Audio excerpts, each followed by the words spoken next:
Hello and welcome to the Cosmo Parenting Podcast, brought to you by the CMM Institute for Personal and Social Evolution. In this space, we invite you to see yourself as someone who is curious about and actively participating in creating your own meaning around parenting. This is our Validate episode, where in the second episode of each month, we hear a parenting story with the hope that sharing the firsthand experiences of others who are parenting can make you feel seen and validated in your own experiences.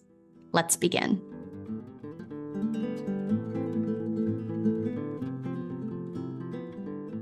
Today, I am joined by Rebekah to share a parenting story. Hi, Rebekah. Hi, Abbie. I'm so happy that you're here, and I'm so excited to hear your story today. As you know, this month is our theme of adaptation. Two generalizations that we've offered people is that adaptation can be planned or spontaneous, and also that adaptation can be positive or negative. I'm going to leave it at that and just say, would you please share with us your story about adaptation? Oof. Yeah. This is such a rich, compelling theme to me. One of the first things that came to my mind with this prompt was thinking about this pattern, this thread that I see emerging in my own little family between my own childhood and now watching my son go through childhood. The first few years of my life were shaped by cancer treatments. I had a really aggressive cancer on my spine, and starting from the age of 14 months old, a lot of my life was in hospitals with needles and blood pressure cuffs and MRIs and surgeries. And it was a really distinct environment for a little human to grow up in. And I really responded to or adapted to that environment by developing a lot of really intense coping skills around ignoring pain, pretending that I'm not in pain or that I feel sick. So I learned to be like the shiniest, best gold star patient, always smiling, singing, always sweet, always charming, and never complaining, never whining, never crying, and getting a lot of pride and affirmation from that. Yeah. And of course, once the cancer is gone, which, yay, thank you, medicine. Thank you, doctors. I still had those coping tools, right? Like I had developed them before I really even have memory in a lot of ways. And so that is a tool that has limited me a lot in my adulthood. Learning to pay attention to your body being in pain is also an adaptive tool, right? Like being able to know I'm in pain is a red flag. It's a signal. And if you don't ever listen to that, you're a little lost, right? And so my son, when he reached his first birthday and was getting closer to this age that I was when all of this began for me, I felt very invested in adapting that script for him and giving him a new framework for thinking about pain and his body and his experience of the world. And when he was about 1, we took him in for his very first blood draw at the doctor's office. And so we went in, my husband and I both went in with him. We're in this tiny little room. And I had been so worried about this blood draw for like the week leading up to it, like imagining his experience of pain and looking at us and realizing we're not stopping it. Like I was very worried. And that first appointment, they put the needle in his skin basically. And my whole body is tense and I'm watching him and he barely responds. Like he just scowls at everyone in the room, like, what are you doing? And then it's over and he kind of whines a little bit. And I heard my own voice in that moment, just like spilling out of me. And I said, way to go, baby. You didn't even cry. You're so brave. Like instinctively fell out of my mouth. And as soon as I even heard it, I just like wanted to pull it all back because I know that is the narrative that I heard growing up, that's all well-intentioned, right? But it's this affirmation that like, when you don't cry, when you don't acknowledge that pain, you've won, you've done it. And so I knew we had another blood draw coming up in about a month. And I was very intentional leading up to that. Like, what are the words I want to say? What is the most sturdy tool to offer him? And so we went in again and he remembered this time. So he was already like more resistant than the first time. And he really protested physically and verbally, like he was crying. And I heard all of the other adults in the room saying, you're okay, you're okay. And I just knew so deeply that he wasn't. And that it felt like not a sturdy parent in that moment to lie to him, right? Like to tell him that your experience right now is not real. So in the moment I said, I know it hurts. It won't last forever.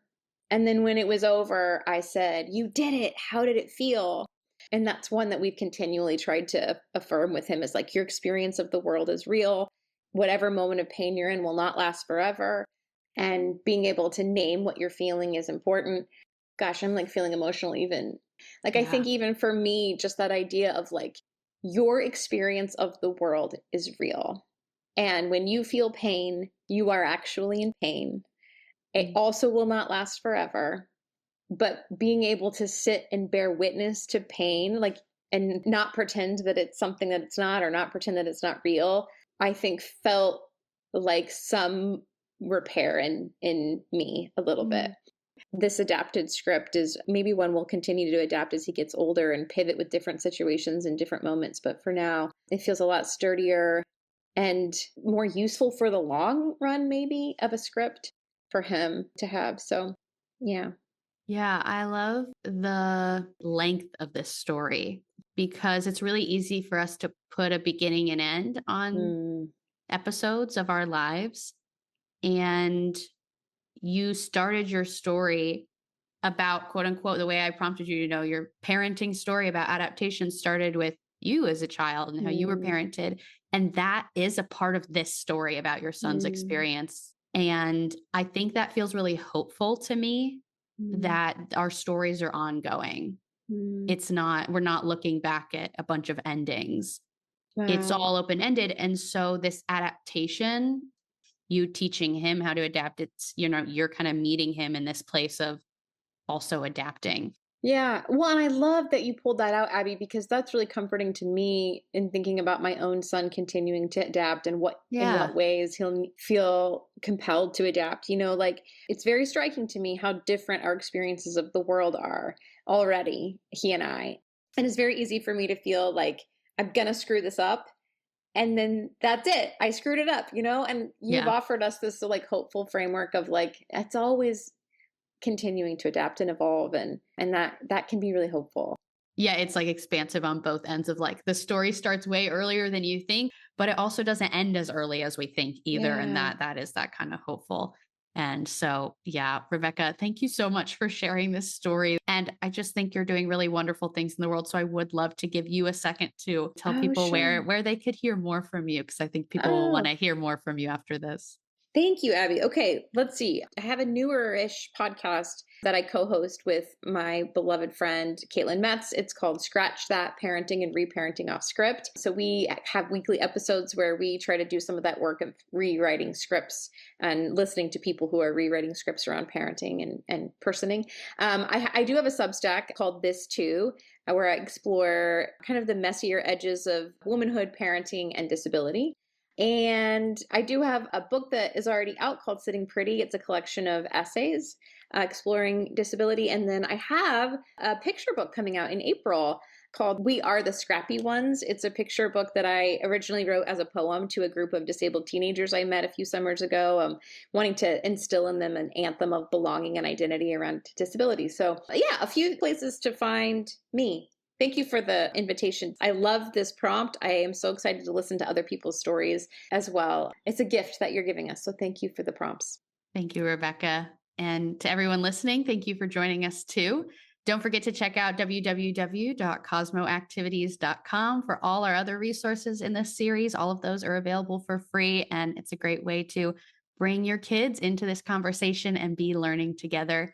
I'd also love to invite you to comment on this podcast episode on the Cosmo Parenting Substack. That's a great way to be in dialogue. We're so grateful to be on this journey with you, and we will see you next week to explore some parenting best practices.